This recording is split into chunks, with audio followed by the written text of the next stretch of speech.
So, Nepal. Usually when you hear that name, you think mountains, Everest, maybe a tourist in neon windbreakers trying not to pass out at high altitude.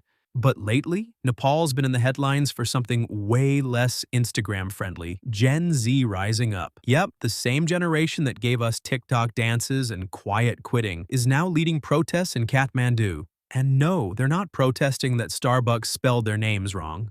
Nepal doesn't even have Starbucks, which, come to think of it, might also be a valid reason to protest. Here's the deal: Nepal's Gen Z has basically had it. They grew up in a country wedged between two giants, India and China, watching politicians recycle the same broken promises like a family regifting fruitcakes every year. The economy's struggling, jobs are scarce, corruption feels like a national pastime, and young people are stuck in a loop of study hard, graduate, apply for work, and then get ghosted harder than someone sliding into DMs at 2 a.m. So, what do you do when your government doesn't listen? You grab your phone, log onto TikTok, and suddenly, boom, there's a protest.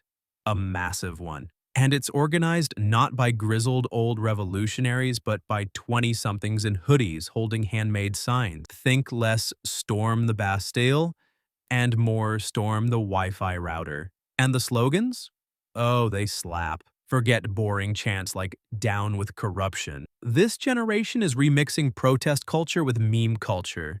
We're talking cardboard signs quoting SpongeBob, sarcastic hashtags, and chants that sound like they could double as a Drake lyric. Imagine Gandhi with AirPods saying, "Be the change you want to see in the world, but make it trending." Now let's be real. Rising up isn't just about witty placards. It's about survival. Nepal's Gen Z is facing rising unemployment, crumbling infrastructure, and politicians who treat reform like it's a side quest they'll get to eventually. For many, the choice feels like fight for change or pack your bags and leave the country. And since not everyone can just move to Australia and become a barista, more are choosing to stay and shout. Of course, the government's not thrilled. Leaders are like, wait, these kids were supposed to just play PUBG and complain about Wi-Fi, not question us. But here's the thing: Gen Z grew up online.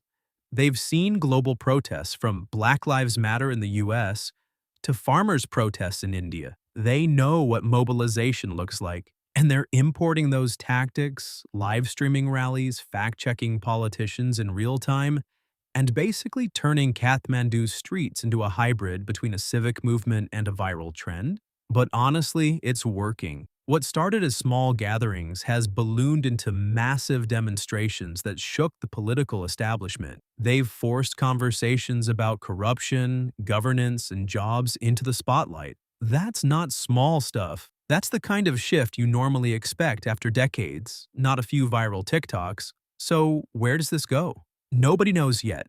Maybe Nepal's Gen Z sparks real reform. Maybe the government cracks down. Or maybe they just keep dancing on TikTok while chanting "down with corruption." But one thing's clear: this isn't just about Nepal. It's about a global pattern. Everywhere, Gen Z is stepping up, angrier, funnier, and more organized than people give them credit for. And honestly, if history is written by the victors, Gen Z's probably going to write it in all lowercase, with no punctuation, and maybe a cat gif at the end. And that's Nepal's Gen Z rising up. Drop your thoughts below. And I'm Nick. And hey, don't forget to like, subscribe. So, what's your next impossible question for me? Leave it in the comments.